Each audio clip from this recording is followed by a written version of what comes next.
Hi, welcome everyone. Thank you very much for joining today's Qesher book club. My name is Dora. I'm one of the organizers and founders of Qesher, and you can also find here Sebastian, who is the other one.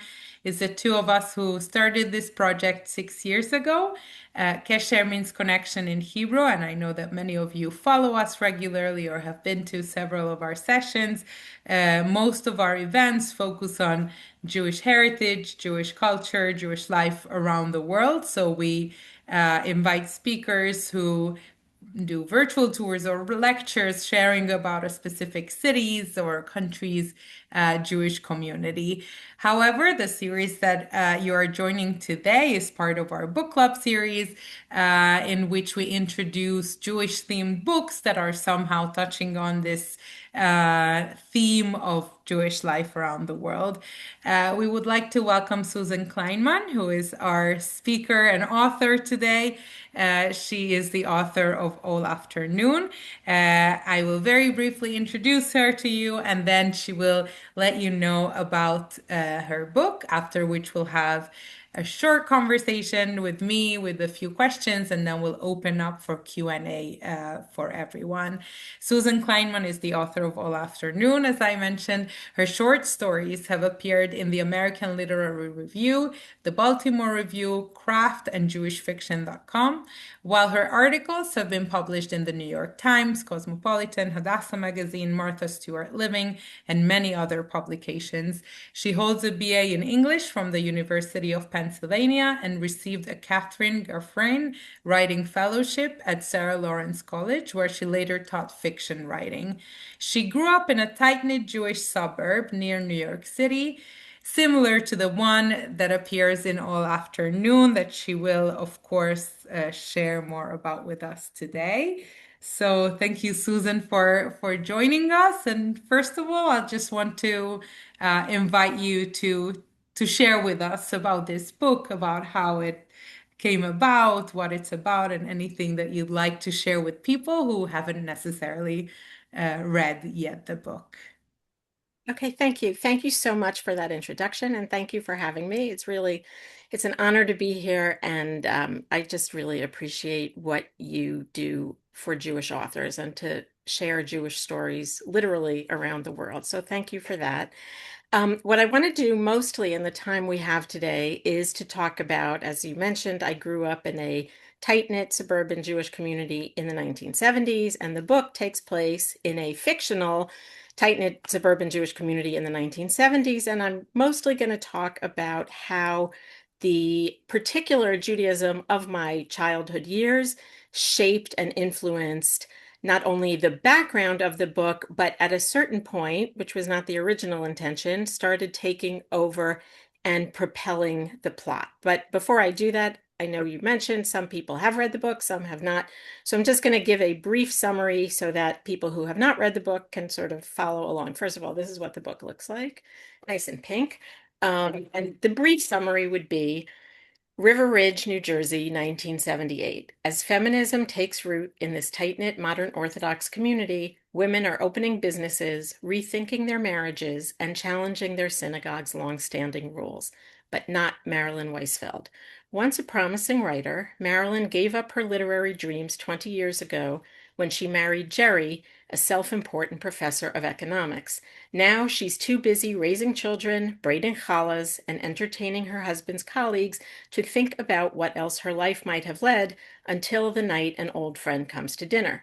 When best-selling author Henry Goldfarb asks for Marilyn's feedback on his new novel, something long buried inside her stirs back to life, and when he encourages her to write again, she starts sneaking into Manhattan every week to see him. In long afternoons of shared stories, easy laughter, and soul-bearing conversations, Marilyn catches glimpses of a more fulfilling life she could be living if only she can find the courage to reach for it. So that is the 2-second summary of the story. And the first thing I should say about this book, that's the summary of the plot. The first thing I should say is that this book was not originally intended to be a book at all. I started writing this in 2009 when I had started writing and publishing short stories, and I was always looking for ideas for my stories.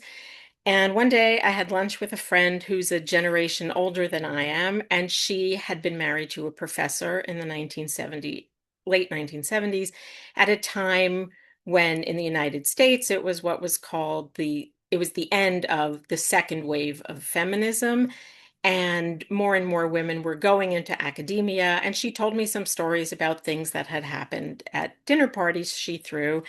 And I didn't want to write about any of them specifically, but I thought, oh, that would be a fun thing for a story. I'm just going to write about an academic dinner party in the 1970s when the world is changing, and I'm going to make it funny. And so I'm going to create a lot of eccentric, wacky characters and have them come to this dinner party. And that was really all I was doing. That was the idea. For me, as for many writers, there are some writers who come up with a plot. I want this thing to happen, and then they need to figure out characters that it could happen to. For me, I tend to imagine characters and then figure out what's going to happen to them. So I always start with the characters. So once I knew I wanted to write about a dinner party, I had to think of, okay, who's hosting the dinner party? And these are the people I started with. I'll just read a little bit. February 1978. I met the most fascinating woman today, Jerry said as he dug into his supper. Of course you did, Marilyn thought. Maplefield College, where her husband taught economics, had finally started hiring female professors. Suddenly, the campus was aflutter with lady researchers and women lecturers, each one, to hear Jerry tell it, even more compelling than the last. Marilyn vaguely remembered having been interesting herself once, but then she had married Jerry and made babies, and now her days and her mind were fully occupied with her husband and her children and her home. Occupied with the breakfasts and the lunches and the suppers and the snacks, with the pediatrician's appointment and the PTA committees, the first grade plays and the faculty dinners and the lawn and the laundry and the lists. Oh God, the lists! List of groceries to buy and marigolds to plant and people to call and cards to mail, the nursery school phone tree list in case there was a snow day, the synagogue phone tree list in case somebody died.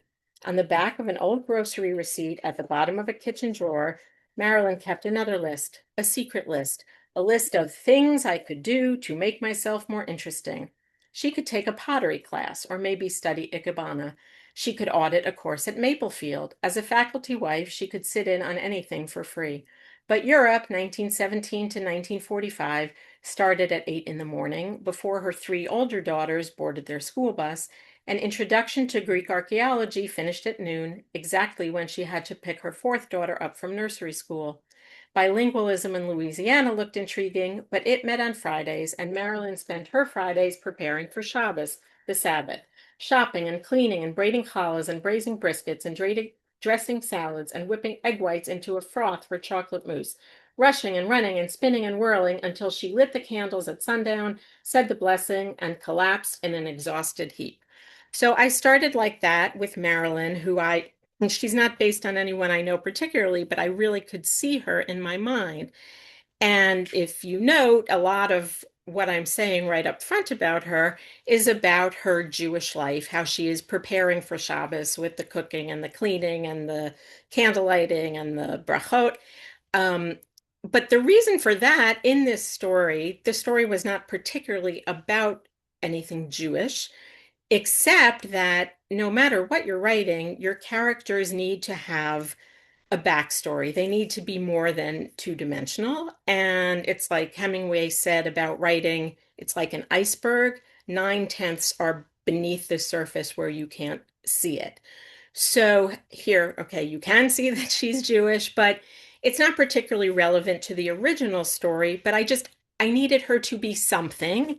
And as we say, write what you know. What I know is being an observant Jew. So that is what I gave Marilyn. And then in what was the short story, there's really not much else about Judaism in those first 20 pages. And the characters come and they are, as I had planned, eccentric and wacky and not terribly nice. And I realized partway on that I needed, for balance, instead of just having crazy person, crazy person, crazy person, to have a character who was more dimensional and kinder. And I created the character of Henry Goldfarb, an author who was a childhood friend of Marilyn's husband, Jerry.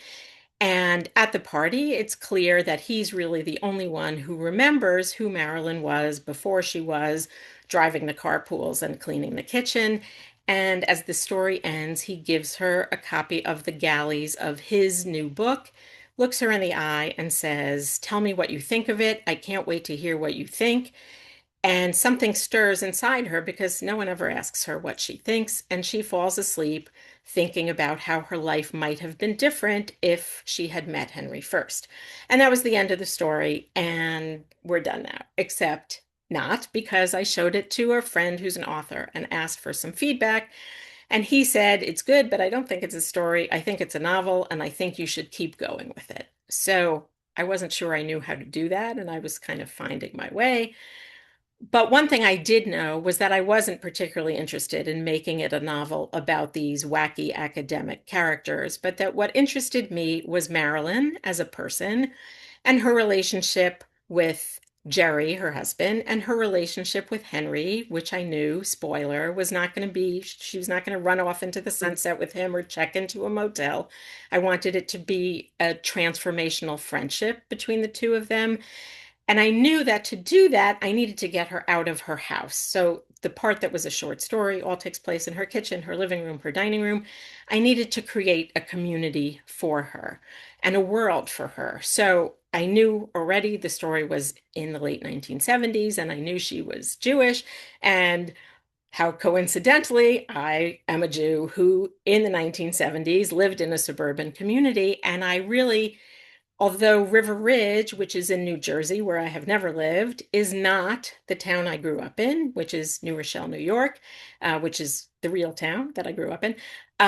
There are similarities, and they are both a particular kind of Judaism that was in a specific place and a specific time.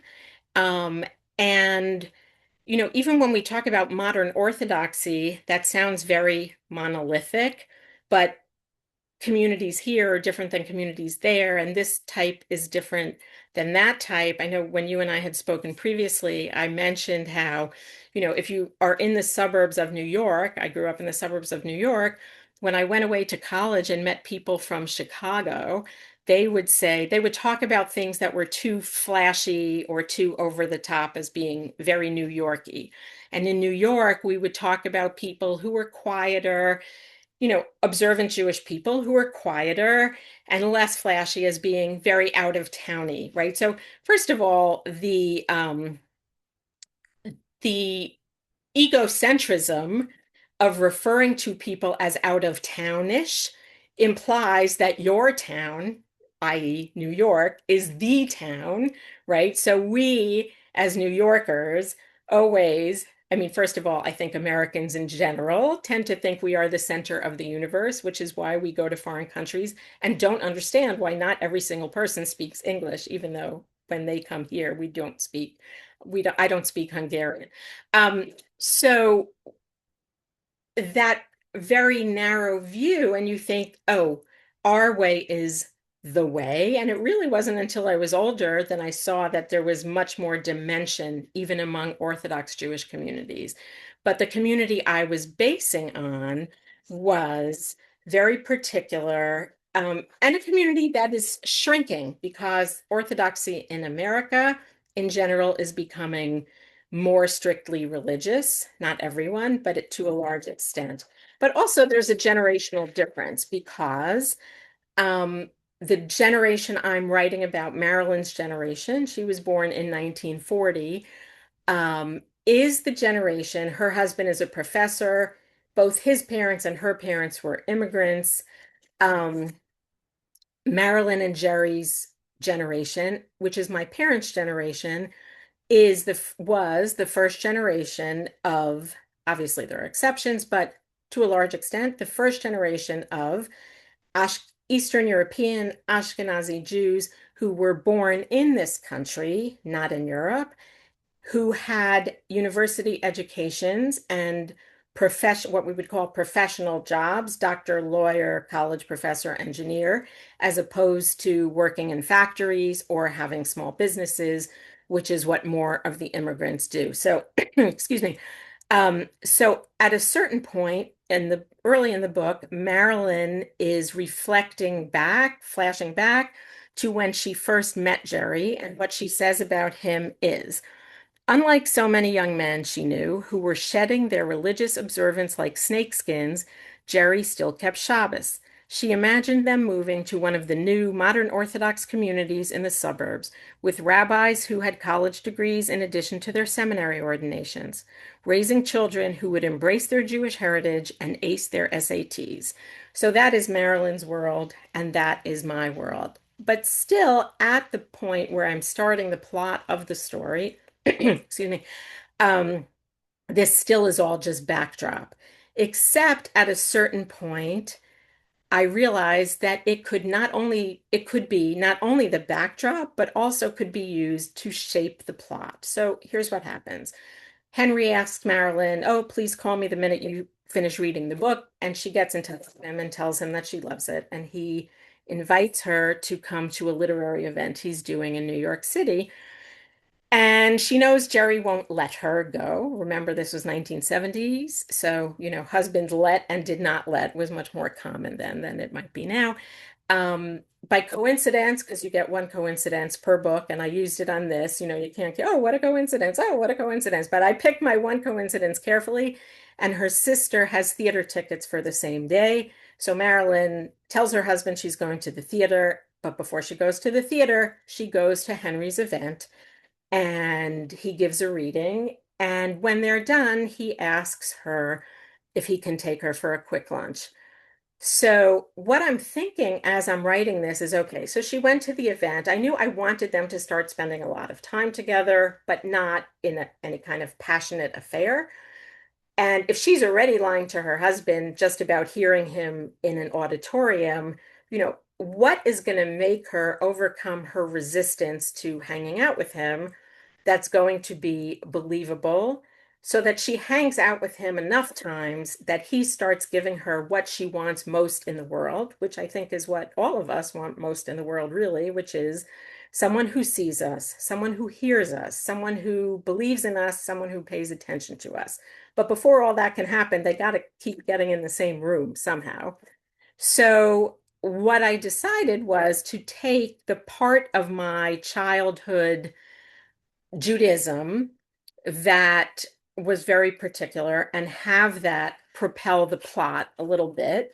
So Henry wants to take her out to lunch, and what he says to her is, um, he says, "What are you in the mood to eat for lunch? Will you eat dairy out?" So that's a particular lingo that, when I was growing up, kind of the way you knew who was more strictly or less strictly kosher, people would say, "Would you eat out?" So what they meant was not, "Would you go to the kosher steakhouse and have a kosher steak?" When people say, do you eat out? They mean, will you go to a non-kosher restaurant, but order something that's not meat and obviously not pork or shellfish, a salad, a fish, a pasta.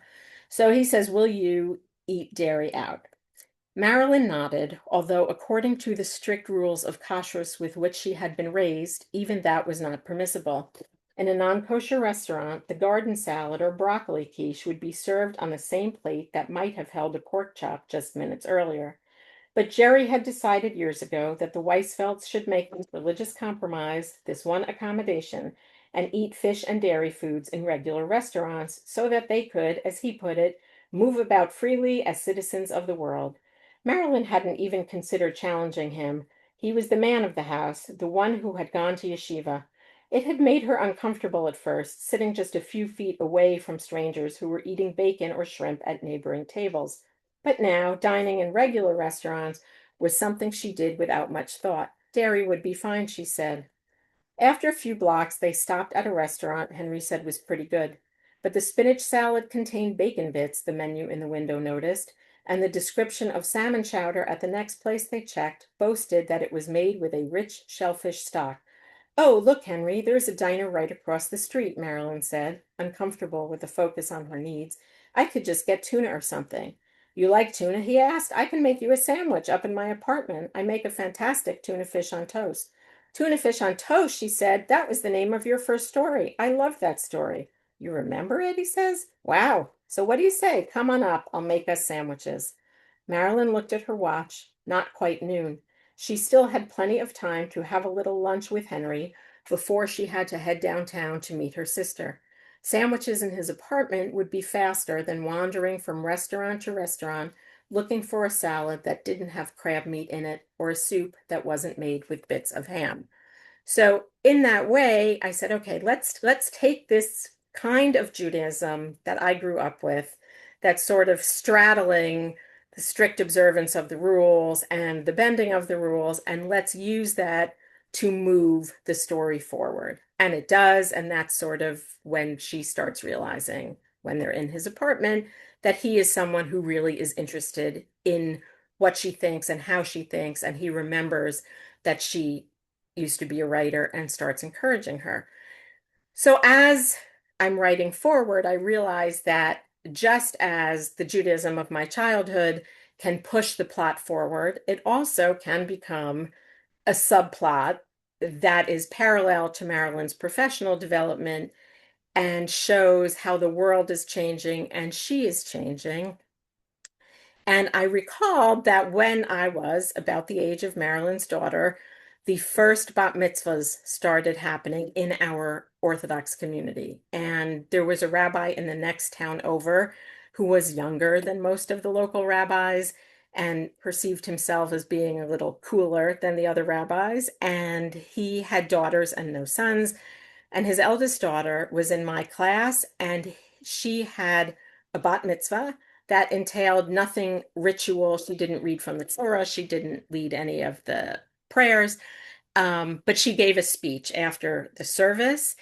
And what was significant at this time was that she was the first person I knew, the first Orthodox girl I knew whose celebration of coming age 12 came with a printed invitation. So this was a big deal. But the invitation, when we opened it, it did not say bat mitzvah. It said bat Torah, which is kind of the same and not. And at the time, I thought it was odd language, but I didn't think that much about it. If I knew I was going to write this book and be having this Zoom 50 years ago, I might have saved the invitation. But anyway, um, but in retrospect, I realized that perhaps, I don't know, but perhaps he changed the wording a little so that people wouldn't get freaked out or say, you're trying to be too equal or you're trying to make the girls like the boys. And I thought, yeah, if this is happening in the town of River Ridge where Marilyn is, this would be a good way to show how the world is changing and how Marilyn's changing. So at a certain point, I have her take in the day's mail, and she opens an envelope at the bottom of the pile, a large yellow envelope with a local postmark addressed in fuchsia calligraphy. She opened the envelope. With gratitude to the Almighty, Dr. and Mrs. Irwin Nussbaum invite you to share in our boundless joy as we celebrate the bat mitzvah of our beloved daughter, Lauren Michelle. So it was official then. Girls from their shul were having bat mitzvahs now too. It had been several years already since the Weisfelds started receiving pink and purple and peach-colored bat mitzvah invitations from their less religious relatives up in Westchester and Connecticut. But until recently, there had been no coming-of-age ceremonies for the girls here in the Orthodox community of River Ridge. It just wasn't done. And Marilyn had always been secretly relieved. With 4 daughters, that was thousands of dollars she and Jerry could save up for the weddings they would have to make one day, God willing. But then, in the summer of 1976, Phyllis Schwartz had stood up at a sisterhood meeting dressed in a t-shirt that said, "A woman needs a man like a fish needs a bicycle," and declared that it was high time for the girls in the community to mark their passage into Jewish adulthood just like the boys did. I mean, not with a Torah service, of course, she had added quickly to quiet the outrage in the synagogue boardroom, but they could give a speech in the social hall on a Sunday morning, maybe have bagels and lox afterwards. On the way to the parking lot after the meeting, several of the other women gossiped about Phyllis. Next thing you know, Doris Ellenbogen said, she'll want to play in the men's club pinochle tournament. But if Phyllis knew that people were laughing, she didn't let it stop her. That next Shabbos, she cornered the rabbi at Kiddush and got him to concede that he supposed there was no technical reason the girls couldn't give a nice little speech as long as it wasn't during an actual religious service. No one was shocked then when Phyllis made a bat mitzvah for her daughter Allison, coffee and donuts, and a speech about the Book of Ruth. And no one was surprised either that she insisted on using the modern Hebrew pronunciation bat mitzvah rather than the Yiddish bas, which they had all been grown up. Another sign of the times, Marilyn supposed. A few months later, a second mother made her daughter a bat mitzvah, falafel from the Israeli restaurant in West Cloverdale, and horror music on a tinny sounding tape recorder. No surprise, it was Norma Mandel who drove around town in an AMC Pacer covered with Bella Abzug bumper stickers. Never mind that neither she nor any of her New Jersey neighbors could vote for a New York senator. Karen Mandel's party had been the end of it for a while, but recently there had been more bat mitzvah invitations from the Weisfeld schulmates. Two last fall, and now this one. At this rate, in a few years, no one would even remember a time before girls had bat mitzvahs in River Ridge. Well, Marilyn thought, that's how things always change, glacially at first, and then so quickly that it knocks the wind right out of you. And when I wrote that sentence about bat mitzvahs, I knew and I made a decision as a writer that this was really going to be the sentence that encapsulates the book. It's true about the Judaism, it's true about the bat mitzvahs, things are changing slowly and then they're changing fast. It's true also about Marilyn's life, her life as a woman in this community, her life as a writer who wants to be a writer again. It starts changing very slowly and then it changes very fast. No spoilers, you have to read the book.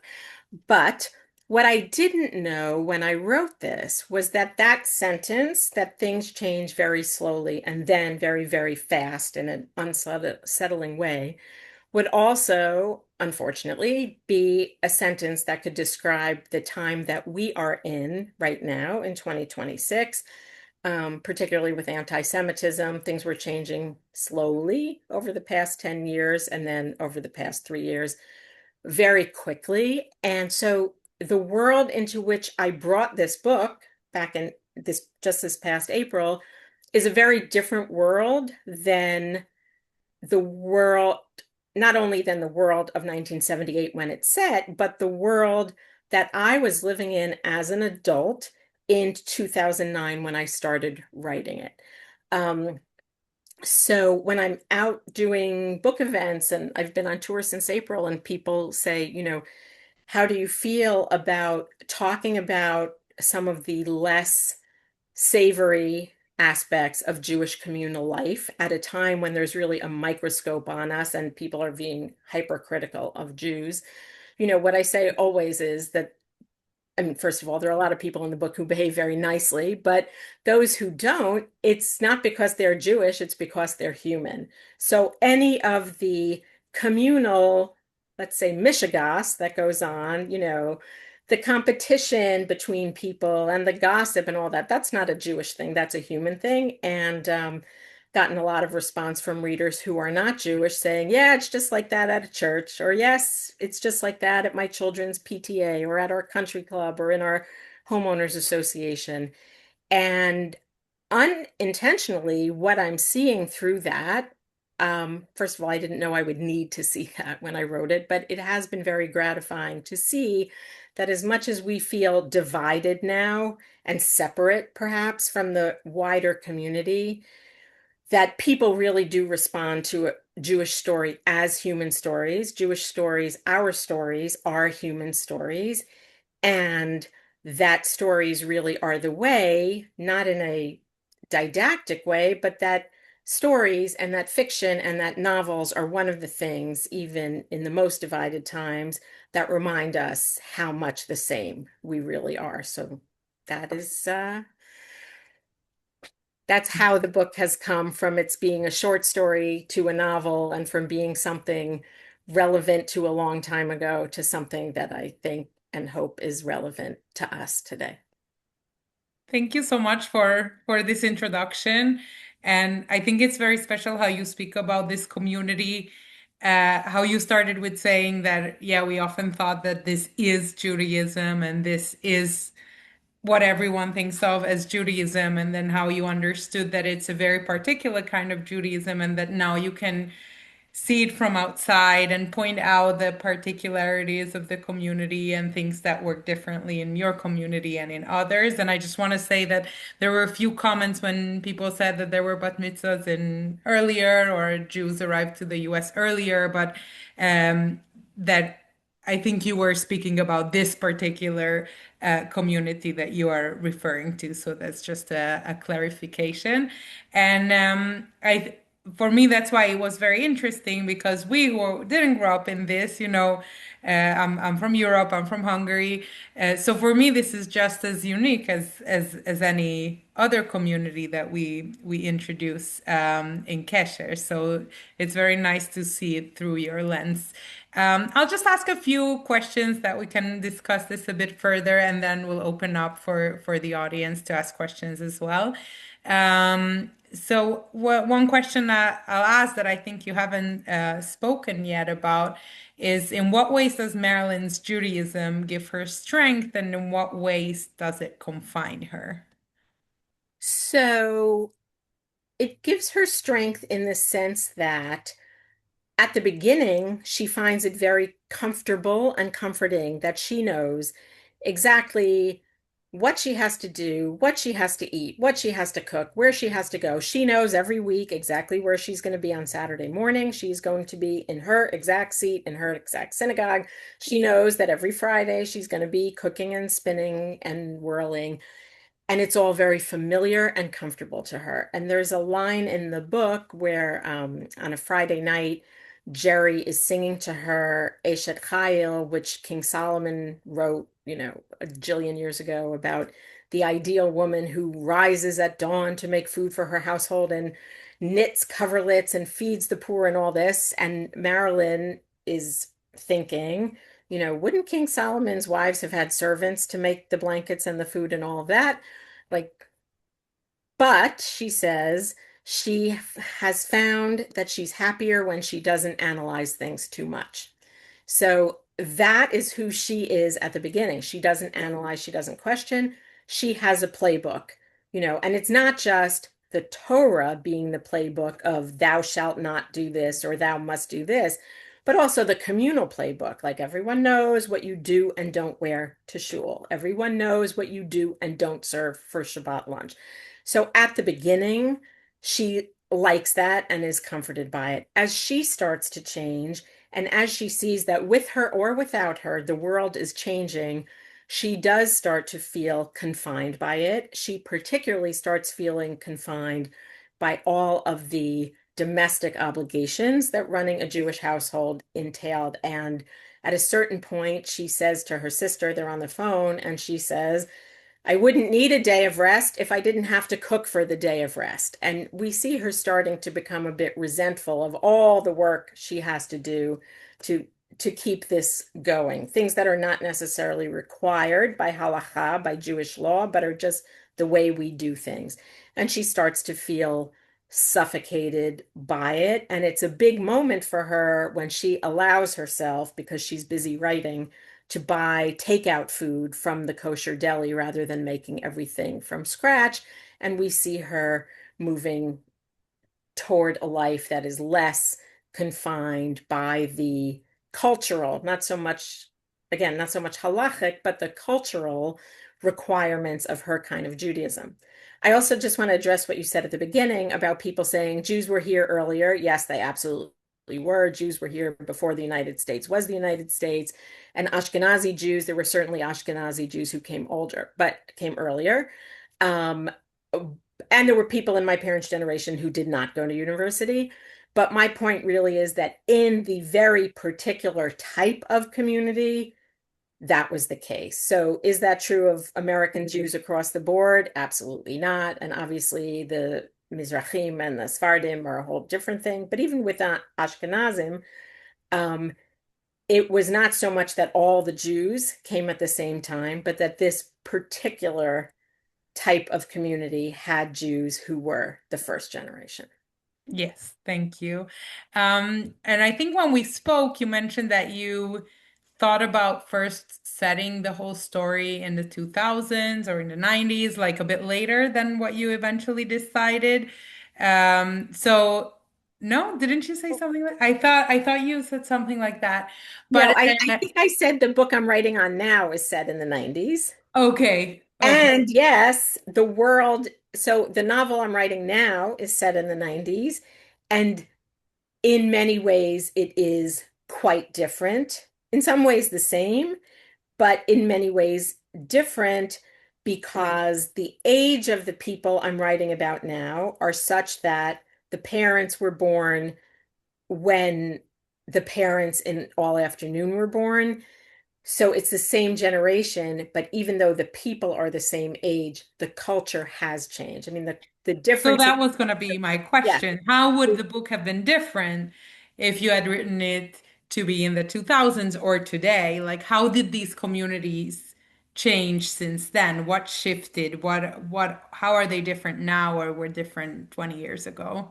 Okay, so religiously in general, the and again, this is just a generalization. Yes, there are exceptions, but the Orthodox American community has become more Orthodox. So, even just to take an example, the synagogue I grew up in, I saw some, I'm trying not to look at the chat so I don't get distracted, but I saw someone on the chat said, I bet she grew up in the Young Israel of New Rochelle. And yes, I did. That's where I'm from. But when I was growing up in that community, so I was a young teenager in 1978, the vast majority of the people in the shul would, in fact, eat dairy in non-kosher restaurants.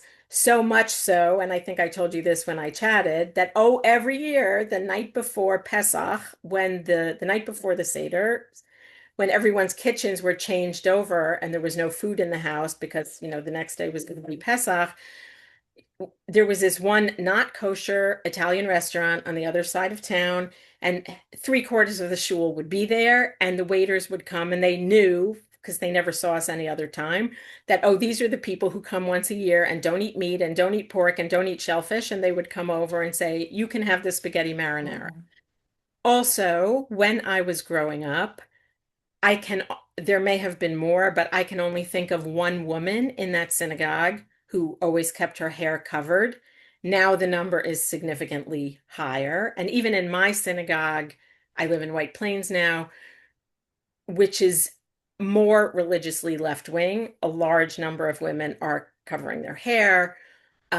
So religious observance has become stricter. At the same time, it is a given that, yes, absolutely, there are women who are home full time with their kids, as Marilyn was, but there are at least as many women who have full time professional careers. And who never left those careers. Marilyn had been a writer before she was married and then abandoned it and really thought she was done with it forever. And mostly now in modern Orthodox communities, as in most of American society, there are certainly not all, but many, many women who either keep working all the way through, even when their kids were little. So I'm a writer. I did not abandon it. I was working when my kids were 3 weeks old and never stopped working. Or people do take some time to be home with their kids, but with the intention that they will go back to this career. And when that happens, someone asked me in an interview why so much of the book is about Marilyn cooking. Um, Part of it is that that is her family's expectation and that's her community's expectation. But also, the amount of housework there is expands to fill the time available.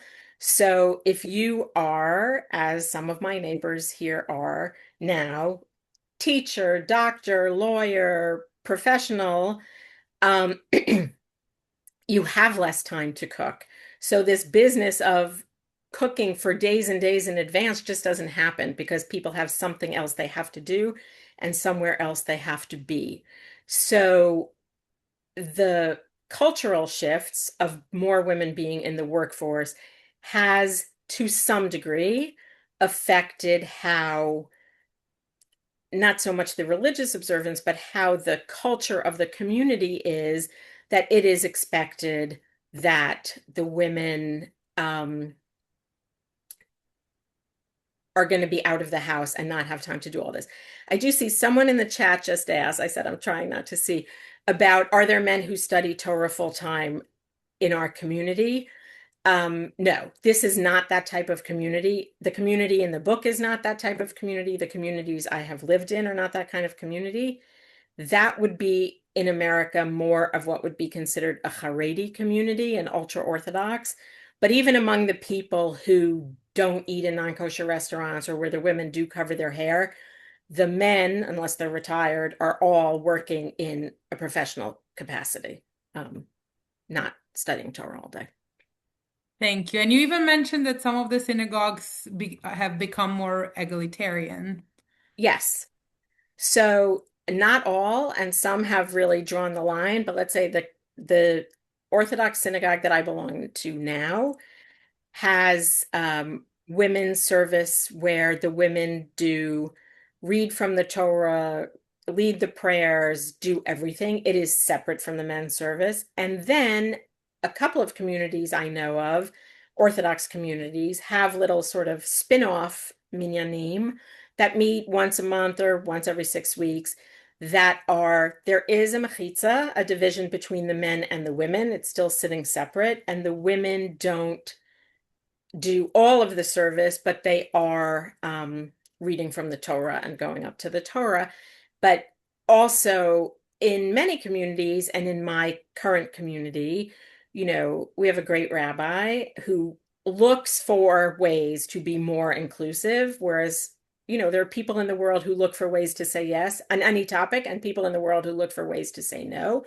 So our rabbi in White Plains is someone who looks for ways to put more yeses in.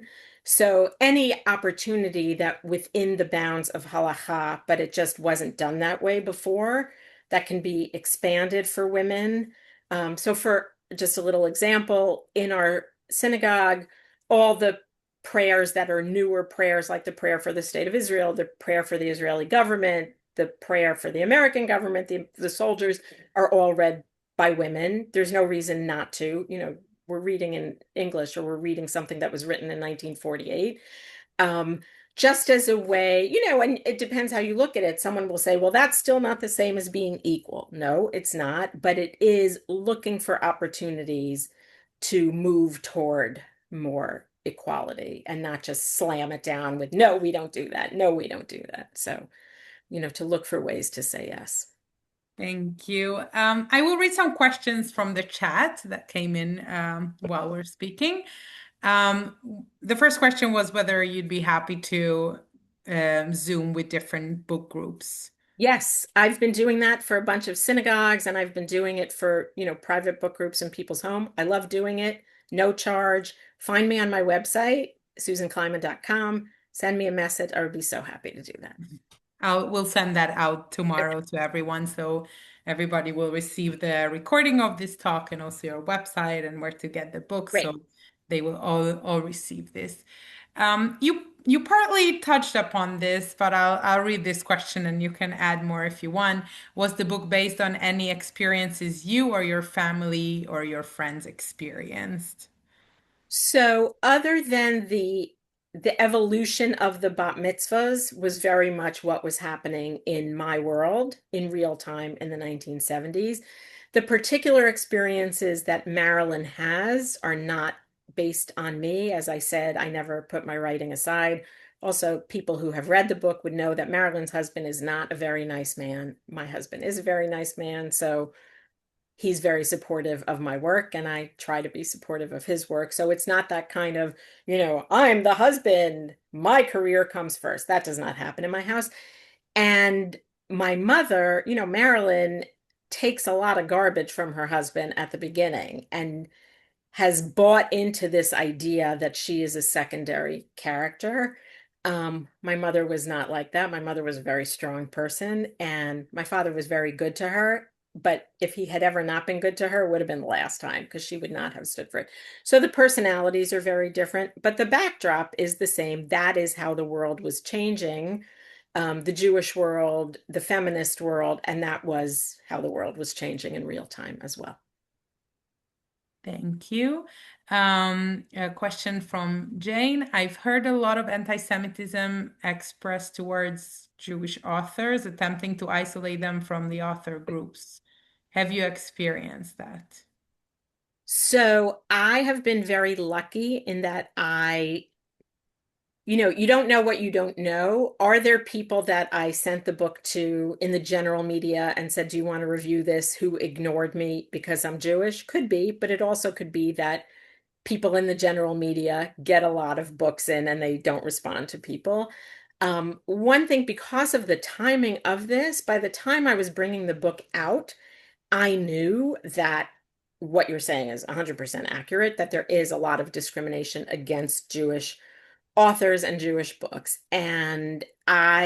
Which is horrible, and I am not in any way saying it is anything remotely okay. It's terrible and it is unacceptable. And as more and more data comes out about just how bad it is, it's really bad. Um, we were far enough into that when it was time for me to start talking about the book that I felt very strongly, well, I have two choices.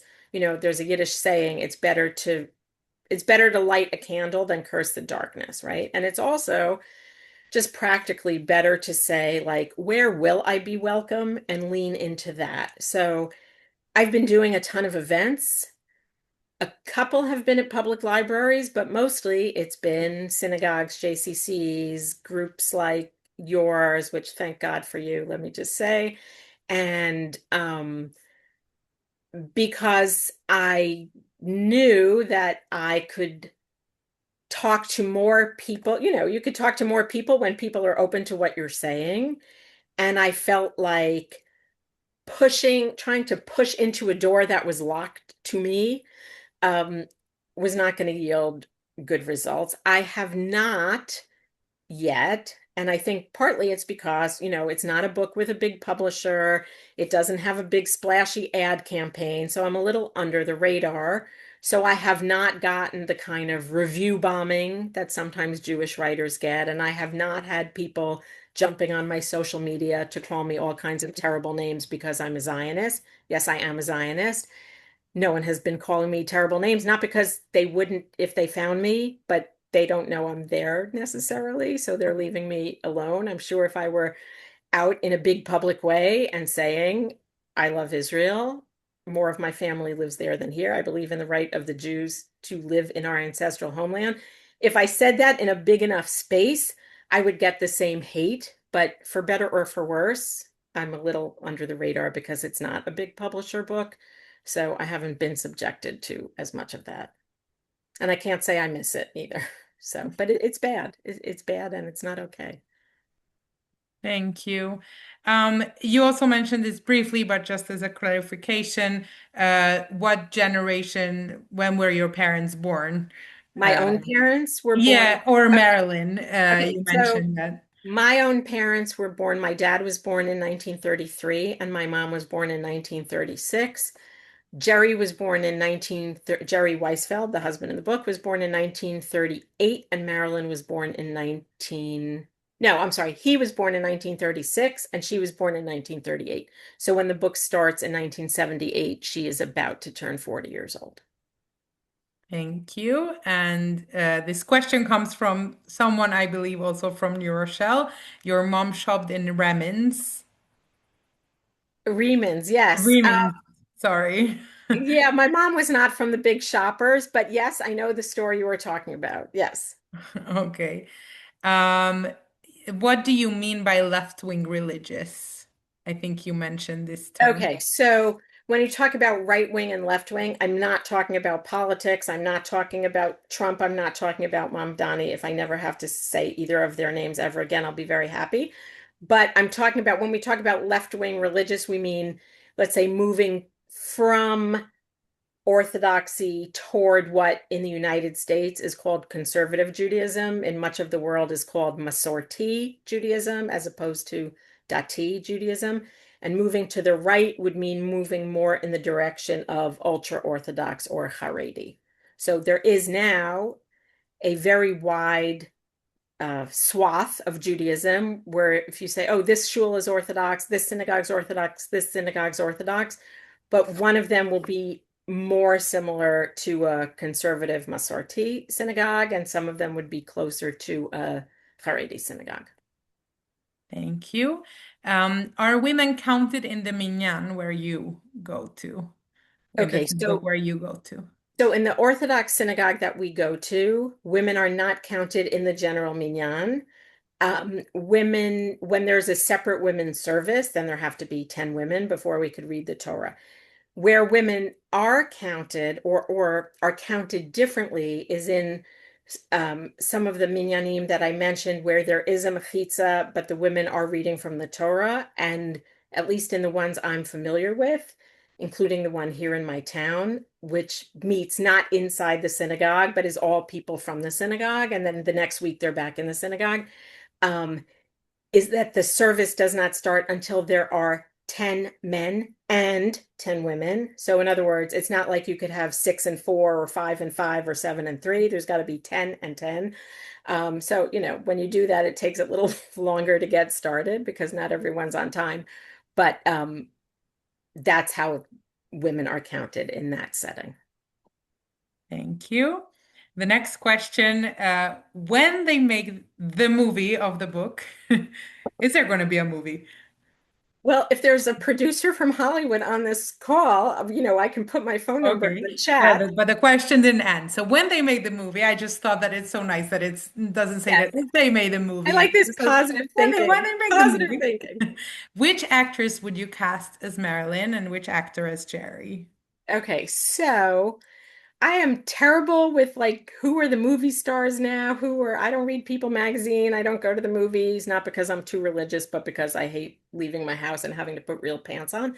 But my favorite movie of all time is The Goodbye Girl, which actually came out in 1978. And it stars Richard Dreyfuss and Marsha Mason. And they would be very good as Henry and Marilyn. Jerry, I'm having trouble thinking of who he would be, but if you remember a show called Mad About You, which was like from the 90s, there's an actor, he's tall, Jerry is tall. That's an important-ish point in the book. It's the it's the guy who plays, hang on, I could ask me next question. I'm going to Google the answer to this while you're here. Okay. Um, okay, let me just see. Well, I'll wait for you because the next question Okay. is a bigger one.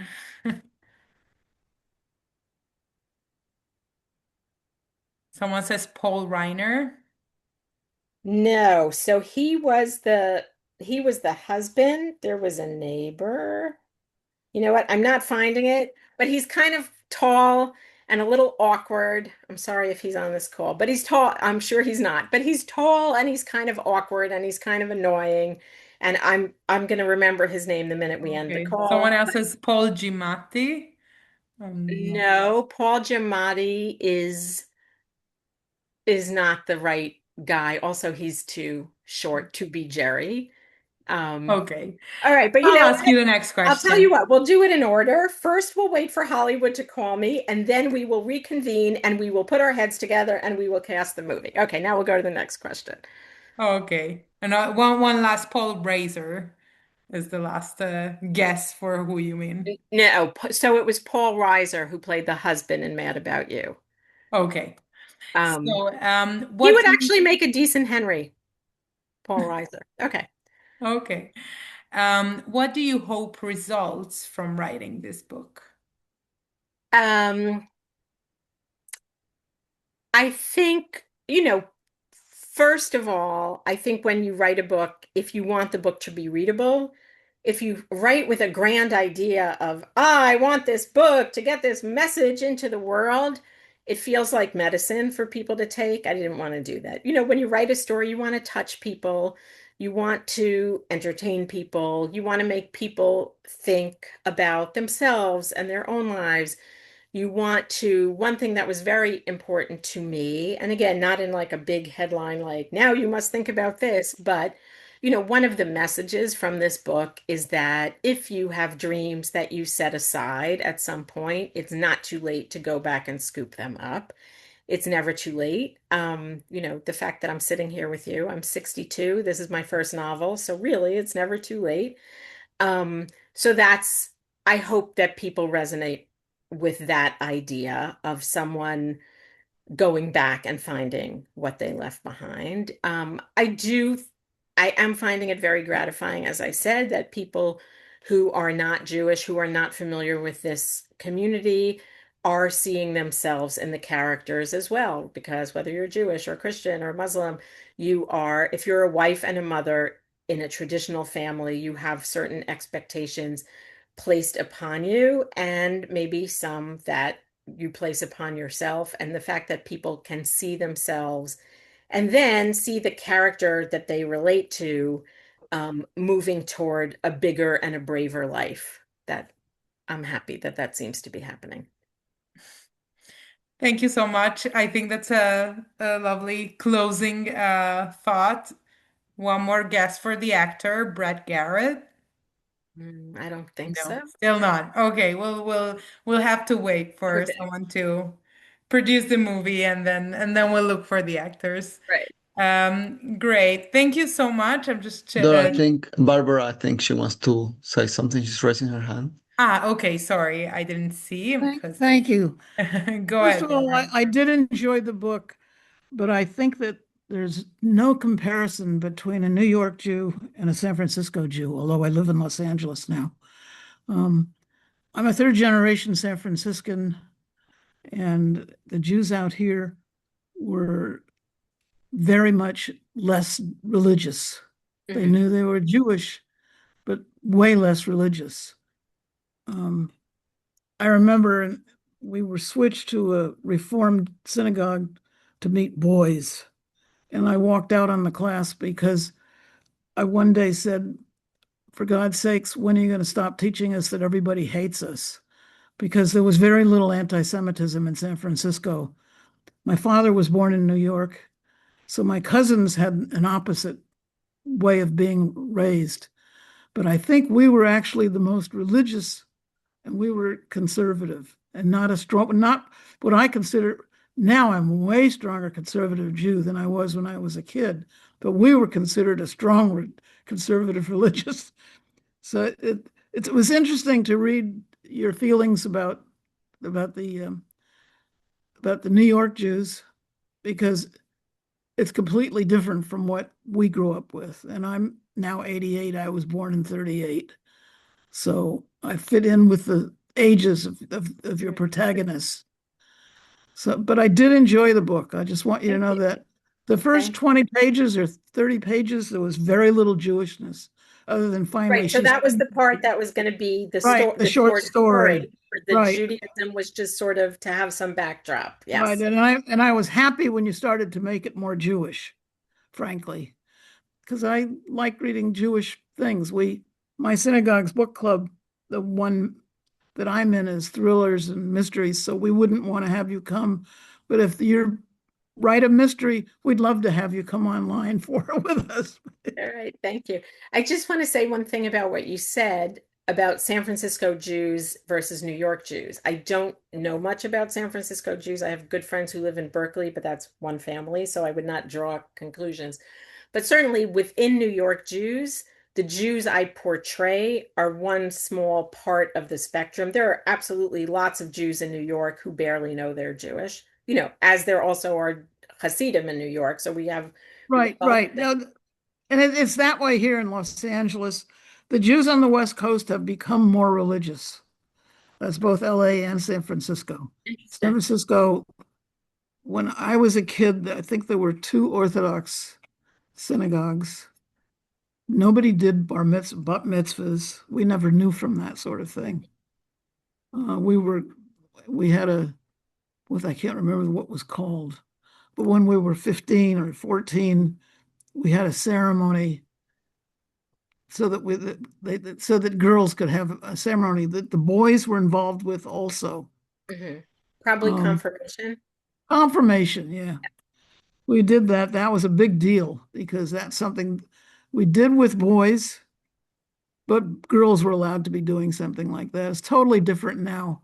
Right. I had an adult bat mitzvah after my father died in 85. I did in 86. He died in 85.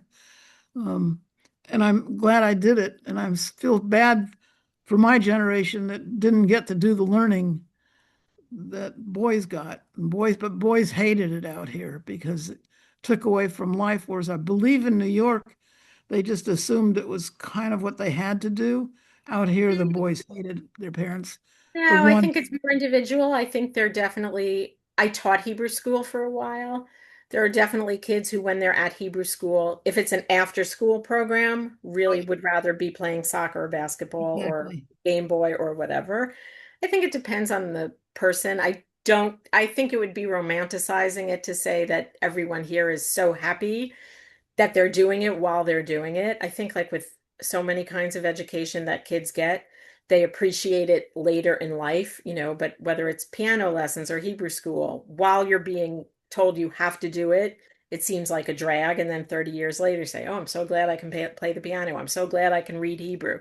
But while it's going on, it It depends was a on the kid. torture to the boys. And Yeah, I was depends on never the kid. invited to a single bar mitzvah, which is fine. I'm not complaining. But they just did it and got it over with and didn't make a big deal about it. It's kind Yeah, of no, in interesting. New York when I was growing up, I mean, I think that's also generational because my dad was bar mitzvahed, but it was very low key, not just compared to what goes on in New York now, but compared, I think, to what goes on anywhere in he went to synagogue, he had an aliyah to the Torah, a few people came back to his parents' house and had some cake and schnapps, and that was it. Part of that was economics. My grandparents worked in factories and they lived in government housing. They didn't have money to be having like a chocolate fountain. But it was also just the tenor of the times. Things in general were much more low key in your generation, my parents' generation, than in my generation, and things in my generation were more low key than what I saw in my children's generation. My kids are Yeah, like, yeah. it's much, there's Jewish day schools out here now in both San Francisco and Los Angeles. It's way better. Good. Well, that Thank sounds like you. a positive movement. Thank you. Thanks a lot. Thank you. So we'll close for today. I'll just let you know that someone else noticed that your books are arranged by color behind you. So Dr. Berger can help. to leave on Yes. a happy note. Dora was noticed it before, and Hello? I changed it because I normally have my books like a library, the biographies together and the history together and the novels together. And I noticed the last time I did a Zoom that it was very chaotic, and I was afraid it was going to be distracting. I don't know how long it's going to stay like this because it looks nice, but I can't find a darn thing. And like most writers, I am a big reader and I love my books and I want to know where they are. So we'll see what happens. It looks very nice. Thank you. Little colorful feeling. Great. Thank you so much, Susan. It was very nice to have you. And thank you, everyone, for joining us today and for all these questions and comments. We hope you enjoyed learning about this book. And those of you who now feel like reading it, of course, you will receive the link tomorrow. But you can already just Google Susan Kleinman all afternoon. I'm sure you will find it. And we'll send you also the recording of this talk tomorrow. So thank you, everyone, and Thank you thank so you, much for Susan. having me, and thank you to everyone who was here. I appreciate your time, and nice to hear from people in the chat. Thank you so much. Thank you, everyone. Have a wonderful rest of the day, and we hope you'll enjoy reading, those of you who decide. Thank you. Thanks a lot.